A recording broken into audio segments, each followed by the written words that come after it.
The False Dawn commander Jackson Hayes stood at the viewport of the TSS Dauntless, watching the Xeraxian warships burst into brilliant explosions against the canvas of space. Each flash of light marked another victory for the Terran Confederation. After 7 years of brutal conflict, the war that had claimed billions of lives was finally coming to an end. "Status report, Lieutenant Reeves," Hayes called over his shoulder, his voice steady despite the exhaustion etched into every line of his weathered face. Lieutenant Olivia Reeves, the Dauntless's tactical officer, looked up from her console. "Xeraxian, forces are in full retreat, Commander.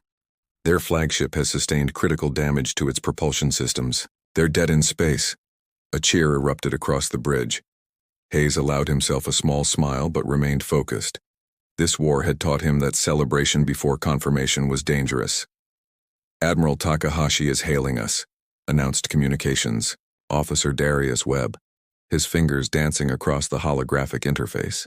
The stern face of Admiral Hikari Takahashi appeared on the main screen.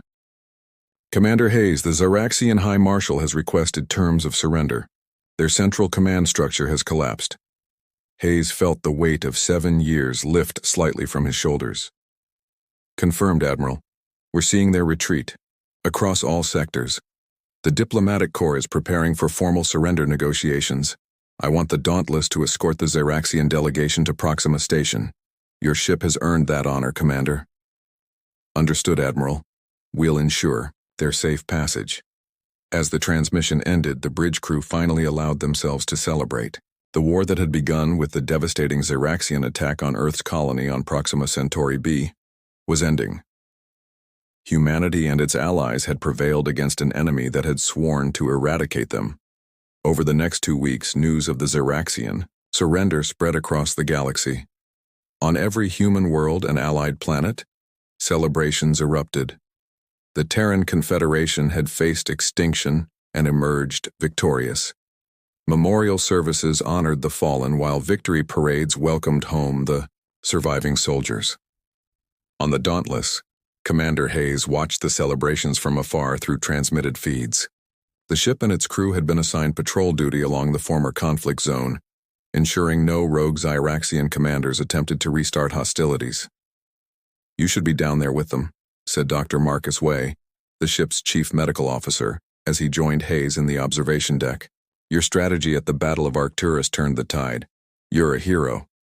Hayes shook his head. "I'm just a soldier doing my job, Marcus. Besides, someone needs to keep watch." "Always the sentinel," Way said with a smile. "The war is over, Jackson. Even you are allowed to breathe." Before Hayes could respond, the ship's AI, Athena, spoke through the comm system. "Commander Hayes, unusual energy signatures detected in Sector 17. Pattern doesn't match any known Confederation or Xeraxian technology." Hayes straightened immediately. "Put it on screen, Athena."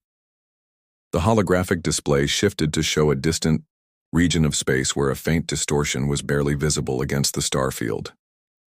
"Magnify," Hayes ordered. The image zoomed in, revealing a ripple in space, like heat waves rising from hot pavement. Within the distortion, something massive was moving. "What are we looking at, Athena?" Hayes asked, his celebratory mood evaporating. "Unknown, Commander. The signature isn't in any database. Size estimate suggests a vessel approximately 3 times larger than any known Confederation or Xeraxian capital ship." Dr. Way's expression grew concerned. "A new Xeraxian weapon? The me. War's over," Hayes muttered, more to himself than to Way. "Why would they deploy something now?" "Commander," Lieutenant Reeves's voice came through the comm. "Sensors are picking up more unusual readings. The object is emitting tachyon particles consistent with ancient human FTL technology, but at levels we've never achieved." Hayes frowned. "Human technology?" "Senior staff to the bridge immediately," Hayes ordered, already moving toward the exit. "Athena, inform Admiral Takahashi of our findings." On the bridge, the crew worked frantically to gather more data on the mysterious object. As more sensors focused on the anomaly, a clearer image began to form on the main screen. "Sweet mercy," whispered Tactical Officer Director Javier Ortiz. That's a warship." The object emerging from the spatial distortion was indeed a warship, but unlike any the Confederation had ever built. Its dark hull absorbed light rather than reflected it, making it difficult to discern its true dimensions. Angular and predatory in design, it bristled with weapons systems that even a cursory scan suggested were far beyond current military technology. "It's broadcasting," Webb announced suddenly. "Audio only, on an old Earth frequency. Pre-Confederation." "Let's hear it," Hayes ordered. A voice distorted by static but unmistakably human filled the bridge. "TSS redemption to any human forces. We have returned. The true enemy approaches. Your victory celebration is premature. Prepare for war," the message repeated, sending a chill through the bridge crew. "TSS redemption?"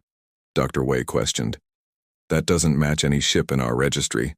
Chief Engineer Zoe Nakamura looked up from her station, face pale. "The redemption is a ghost story, a legend. Supposedly, the first human dreadnought disappeared during the early colonization efforts over 100 years ago. Every cadet at the academy knows the tale." Hayes stared at the massive ship on the screen. "Athena, full scan. I want to know everything about that vessel." "Commander," Webb interrupted, "we're receiving a priority transmission from Proxima Station. Multiple unknown vessels have appeared throughout Confederation space. The Zeraxian delegation is requesting emergency sanctuary, claiming they've been betrayed." Hayes's blood ran cold. "Betrayed by whom?" Webb looked up, eyes wide. "They're saying they were never our true enemy. They claim they were forced to attack us 7 years ago by something they call the Void Architects." As if responding to this revelation, the massive dreadnought fully emerged from the spatial distortion, its true size now apparent. It dwarfed the Dauntless. A relic of humanity's past returned with, "A warning, Commander." Athena's calm voice cut through the tension. "Analysis complete. The vessel matches theoretical designs for the Dreadnought-class vessels proposed by General Diana Voss in 2157, never constructed due to resource limitations and ethical concerns. The technology appears to be human in origin, but significantly advanced beyond our current capabilities." "The redemption," Hayes breathed, staring at the behemoth. As the crew watched in stunned silence, the Dreadnought's engines flared to life, and it began moving purposefully toward the Dauntless.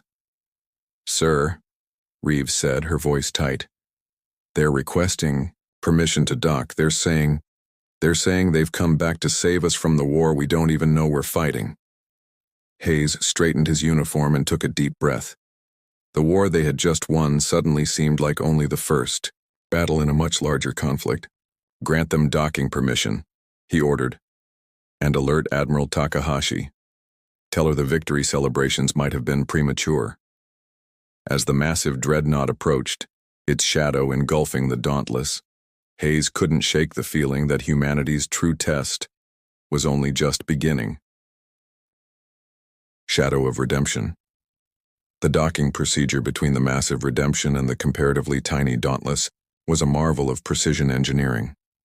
The ancient Dreadnought extended a magnetic docking tube that self-adjusted to compensate for the different hull configurations, technology that the Confederation engineers could only dream of developing.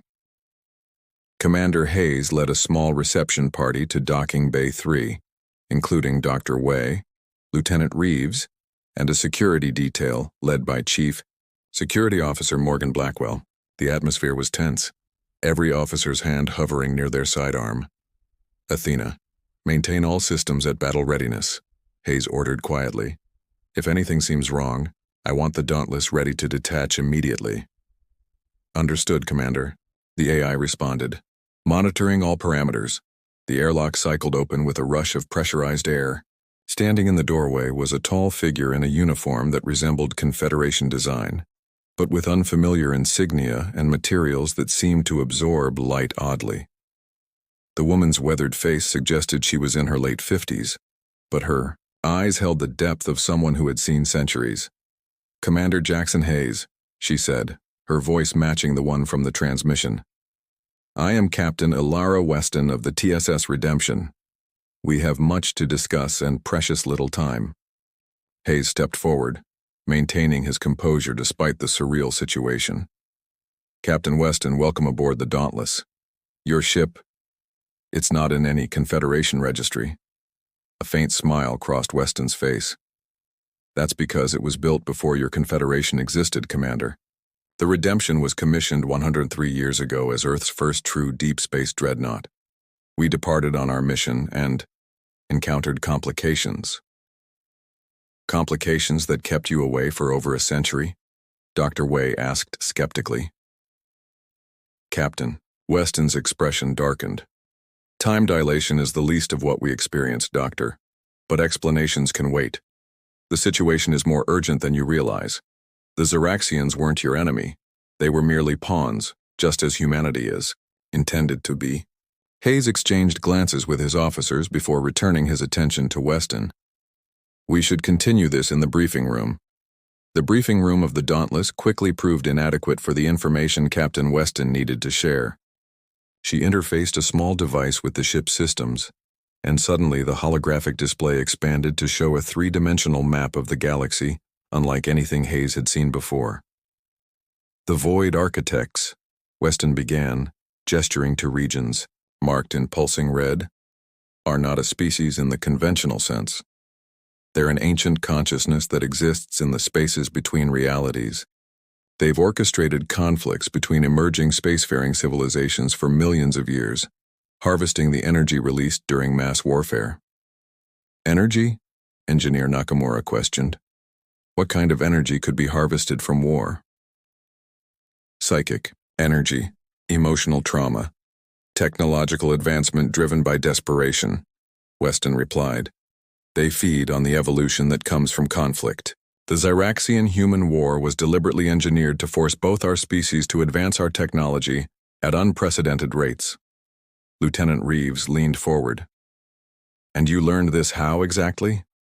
Captain Weston's gaze became distant. The Redemption was sent on a deep space exploration mission to investigate anomalous signals beyond the Oort cloud. We found something, a structure of impossible geometry. When we approached, it pulled us in. We experienced temporal displacement. What was days for us became decades here, she continued. We encountered other species there, prisoners like ourselves. Some had been trapped for thousands of years in their relative time frame. They taught us about the architects, helped us modify our ship, and eventually, we escaped. If what you're saying is true, Hayes said carefully, then the war ending isn't a victory at all. Precisely, Weston nodded grimly. It's just Phase 1 completed. The architects allow the victorious species to rebuild, to celebrate, to advance further, and then they introduce a new threat, forcing even greater advancement through another conflict. The briefing room fell silent as the implications sank in. Finally, Admiral Takahashi's hologram appeared above the central table, her expression grave after being briefed on the situation. Captain Weston, assuming your information is accurate, what precisely are these Void Architects planning next? She asked. Weston manipulated the galactic display, zooming in on several points near Confederation space. These spatial anomalies are forming at an accelerated rate. They're doorways, Admiral. The architects are preparing to introduce a new, engineered threat to both humanity and the Zeraxians, to force the next phase of technological evolution. To what end? Hayes asked. What's their ultimate goal? Ascension technology, Weston said quietly. They manipulate species into developing technology that allows consciousness to transcend physical form. Once a species achieves this, the architects harvest it for themselves. They've done this countless times before. Dr. Wei shook his head, in disbelief. This sounds impossible? Weston finished for him. So did faster-than-light travel once. The universe is stranger than we ever imagined, Doctor. Admiral Takahashi's hologram flickered slightly. What do you propose, Captain? The Redemption didn't return alone, Weston replied, manipulating the display again to show dozens of ships emerging from spatial distortions throughout the galaxy. These are vessels from other species who escaped the architect's manipulation.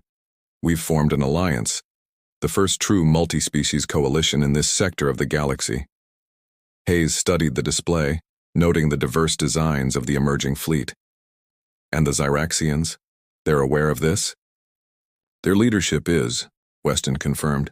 That's why they surrendered so abruptly. We contacted them first, showed them the truth.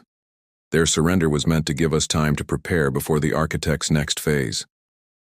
The implications were staggering. The entire war, millions dead, planets rendered uninhabitable, had been orchestrated by an ancient intelligence as part of a cosmic farming operation. Commander Hayes, Admiral Takahashi said after a long moment, I'm ordering the Dauntless to accompany the Redemption to Proxima Station. The Confederation Council needs to hear this directly. She turned to Captain Weston. Your arrival has placed us at a crossroads, Captain. Many will find your claims difficult to accept. Weston nodded solemnly. Understandable, Admiral. But the evidence is already manifesting. Your long-range sensors must be detecting the spatial anomalies forming throughout the sector. As if on cue, Lieutenant Reeves's console chimed with an alert. Commander, Athena is reporting multiple spatial distortions forming less than a light-year from our position. They're large, sir. The main display shifted to show swirling vortices of energy tearing open the fabric of space. Through one of the larger rifts, something vast and unknowable began to emerge. A geometric shape that seemed to bend and twist in ways that hurt the human mind to comprehend. They've accelerated their timeline, Weston said, her voice tight with urgency. They know we've returned. They know we've warned you. Hayes made his decision instantly. Battle stations. All hands prepare for emergency FTL jump. Captain Weston, can the Redemption engage these entities? We can, Weston replied, already moving toward the door. But not alone. We need to rendezvous with the Coalition fleet. Then that's our destination, Hayes declared. Athena, plot a course to follow the Redemption's lead. As the crew scrambled to their positions, Hayes caught Captain Weston's arm. 103 years, he said quietly. You and your crew gave up everything to bring this warning. Weston's expression softened momentarily. Not everything, Commander. We gained something too. The knowledge that species throughout the galaxy can stand together against manipulation. The architects have always relied on keeping us divided, suspicious of each other. That ends now. As the Dauntless and the Redemption accelerated away from the forming rifts, Hayes watched the massive Dreadnought's engines flare with impossible energy. The ship that had emerged from the shadows would now lead humanity into its greatest challenge and, perhaps, its true destiny among the stars. Throughout the Confederation, as news spread of the Redemption's return and the revelations it brought, the celebrations gradually transformed. They became not just commemorations of a false victory, but preparations for the true conflict ahead. The alliance being forged between former enemies and newly discovered allies would reshape the galaxy forever. Aboard the Dauntless, Commander Hayes stood at the viewport, watching the Redemption lead the way toward humanity's uncertain future. Behind them, the rifts continued to expand, and ahead, the gathered ships of a dozen species awaited their arrival. We were never alone, he murmured to himself, understanding finally dawning. And we were never meant to fight each other. As the ships entered FTL, leaving behind the approaching threat, Hayes knew that the emergence of the human Dreadnought from the shadows had changed everything. The real war was just beginning. Not a war between species, but a war for freedom against cosmic manipulators who had underestimated humanity's greatest strength, the ability to unite against a common enemy. The shadow of the Redemption would become not a sign of fear, but of hope, the first light in the coming darkness.